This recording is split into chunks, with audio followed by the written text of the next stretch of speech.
Hey everyone, I'm Mike Black. In this week's video, I'm going to be breaking down a sales call. I've been asked over and over again throughout the project if I could record a sales call. Finally decided to do it, so I'll do the play-by-play, explain things that went well, why I did certain things that I could have done better. So we're going to dissect and break down this entire sales call from start to finish, but let's get into it.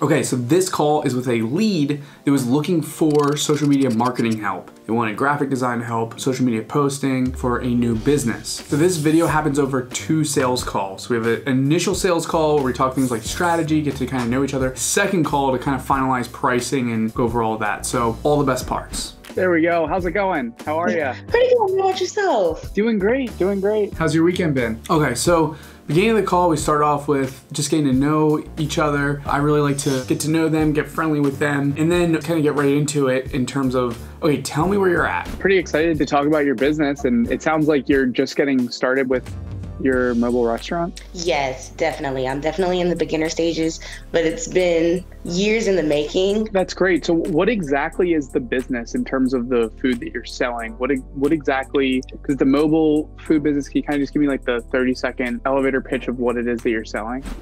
Okay, so the pro tip, 30-second elevator pitch. The reason I do this so people don't go too much into a rant on anything other than the high level.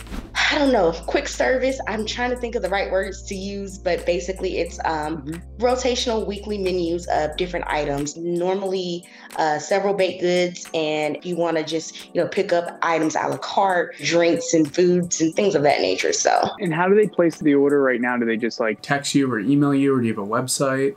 It's mainly through Instagram and phone numbers. So I'm trying to streamline that and make it more professional. Okay, so one thing to note is at this point in the call, I realized this person was like totally at the very beginning stages of their business. I love and I hate working with those types of people because one, I love it because I love helping them, but I don't love it as much because then right off the bat, I'm like, okay, I don't want to sell them as big of a package. I don't want them to dump too much money into marketing. Like I want them to be conscious about how they're spending because they're a new business. So personally, I don't love working with new business owners, but passionately, I love helping them as much as possible. So at this point in the call, that's where I kind of like realized, okay, this is a new business owner. Once you kind of really start getting a lot of volume, there's a lot of like easy ways to set up a website for people to order and whatnot. Actually, I think I mentioned it, but there's a couple companies that I personally know of, and I could probably even make an intro if you'd like. They are doing really incredibly well doing meal pickup. They've grown like 3x during COVID. So if you want, I can introduce you to them so they can kind of maybe share some stuff. So at this part in the call, I talk about making introductions to some people that I know in the restaurant space that are established. I always try to add as much value as I can. Even though we're selling marketing, I truly just want to help people, and I always lead with treat the person like I would a family member. And if this was a family member, I'd be like, hey, you need to talk to other people that run the same type of business as you. So always be figuring out where you can add value and where you can help people, even if it's not just like your service. Can you make introductions? That's a great way to add value. And then the most important thing on TikTok is shareable content. So if you want a video to go viral, the more people that hit the share button, the more viral it will go. Now, when you shoot that stuff, you just repurpose it for Instagram Reels, and then, that's an Instagram post as well. Okay, so for the next 10 to 20 minutes, it was all strategy and consulting, taking that person's problem and helping them solve it as much as possible. Now, a lot of people are scared to do this because they go, oh, I don't want to give away my secrets and all that stuff. You want to add as much value as possible, especially in your expertise, because then it shows that you really know what you're doing. And you also help the person. So if it doesn't end up being a good fit, at least you did help them out and hopefully point them in the right direction. So in terms of like what you're looking for right now, what do you feel like you need the most help with? Okay, so this is a really good question because we want to figure out like what is this person's pain points? What do they really, really need help with so we can figure out how to help them there? Now, when I did a lot of the strategy stuff and we've already asked some questions, I already have an idea at this point of what she needs help with, but asking that question is important because I want to hear from her. What are your pain points? So then I can help that person solve those pain points. Basically growth, engagement, just kind of being more prevalent and growing my following, because I know the content that I have in mind is, likable. So just kind of growth. I gotcha. My next question is like, is there a budget that you're working with to actually create all of the content? because there's a lot that you can do. I'm working with a substantial amount of money. I'm willing to do whatever I can to push money into the marketing space because I know that's what's important. Okay, we asked the budget question. Really important to bring up budget on the call. Now, if you saw, her answer was I have a substantial budget. That's not good as a business owner to say that in some cases. In this case, she's lucky she was talking to me because I would never take advantage of someone. It also builds trust, what I just said there. Save that money for things like operations. When you tell a potential client, hey, you shouldn't actually spend this amount of money that would make me more money. So what I just did right there is I built rapport, I built trust by saying, hey, you don't want to do paid media. We don't want to do that for you right now because you should do these other things first. I don't want you to lose money. But yeah, that's pretty much everything from me. I guess, do you have any questions at all for me? No, I think you might be my guy for my role here. So I look forward to working with you. I think we've got a good understanding and I feel like you understand my vision. So seems like we're heading in the right direction. Yeah, well, really excited for you. Like I said, either way.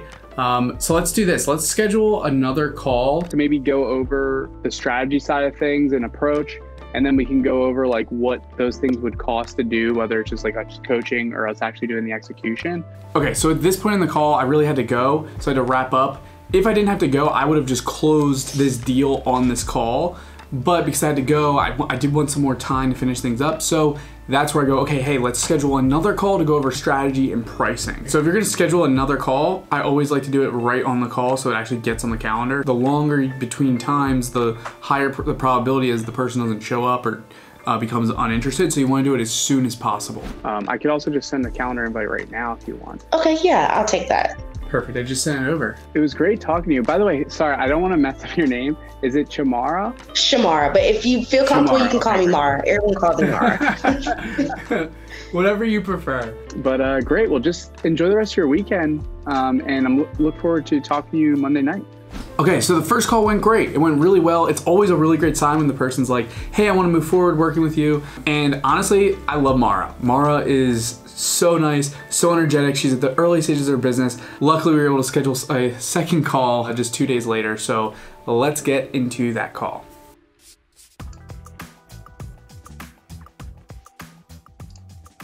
Hi. Hey, Mara, how's it going?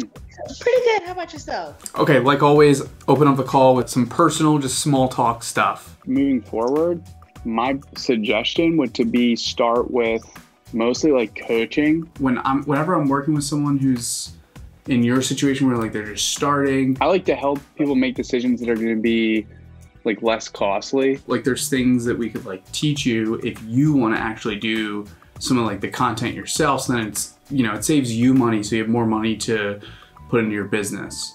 Exactly. I would prefer that because it's a valuable skill. Even if, you know, I didn't do the business, it would be a valuable skill to have. So.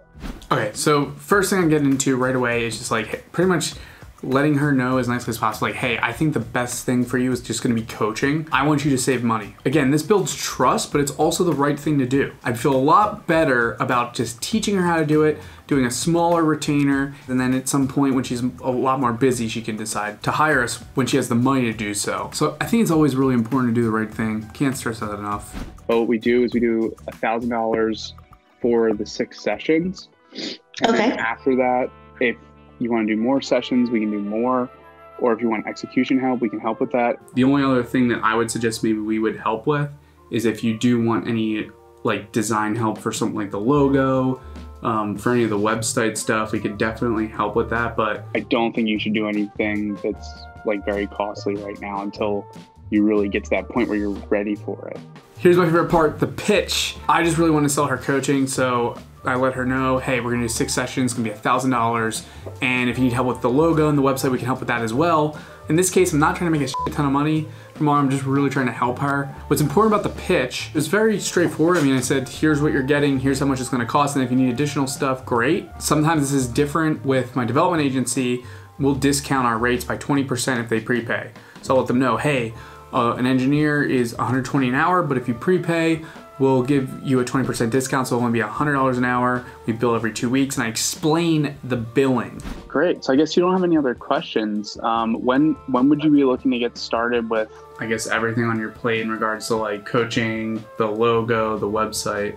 Whenever you're ready, like I said, I have the funds available. The money's not an issue with the setting up. So I'm this type of person. I'm ready to go. I'm so excited about everything. Okay, great. Well, okay, so I always ask, when are you ready to get started? Because with creating content specifically, or anything that you're selling, you have to figure out, when does that person want to move forward and what I could do to push them to get started as quickly as possible, if that's certain incentives, etc. So then you can start planning things if you need to hire more people, or if you need to get certain things ready, if they're not going to be ready to get started right away, or if they're on the fence. In this case, she wasn't on the fence, so we didn't have to do those things, but that's a really important question to ask.